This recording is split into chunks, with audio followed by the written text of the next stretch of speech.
રિક્ષામાં પેસેન્જર બેસાડી દાગીનાની ચોરી કરતી ગેંગ ઝડપાઈ। રિક્ષામાં પેસેન્જરોને ટાર્ગેટ કરતી ગેંગની ખટોદરા પોલીસે કરી ધરપકડ। રિક્ષામાં પેસેન્જરને બેસાડી દાગીનાની ચોરી કરતા 4 આરોપીઓની ધરપકડ। પોલીસે 4 આરોપીઓની ધરપકડ કરી સલાબતપુરા પોલીસ સ્ટેશન અને ખટોદરા પોલીસ સ્ટેશનનો ગુનો ડિટેક્ટ કર્યો। આરોપીઓ ચાલાકીપૂર્વકની MO વાપરી ચોરીની ઘટનાને આપતા અંજામ। રિક્ષામાં પેસેન્જરને બેસાડી અડધે રસ્તે તેના અન્ય સાથીઓને પણ રિક્ષામાં બેસાડતા।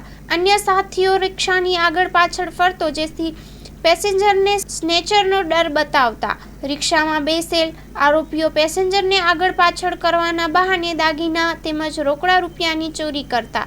પોલીસે આરોપીઓ પાસેથી દાગીના, રોકડા રૂપિયા તેમજ રિક્ષા સહિત કુલ રૂપિયા 2,81,260નો મુદ્દા માલ કર્યો કબજે। ચારેય આરોપીઓ ગુનાહિત ઇતિહાસ ધરાવતા હોવાનો પોલીસ તપાસમાં થયો ખુલાસો। 4 આરોપીઓ પૈકી એક આરોપી હાજી લંગડા વિરુદ્ધ પાસા પણ થયેલ। Report by Haresh Rajput, Surat.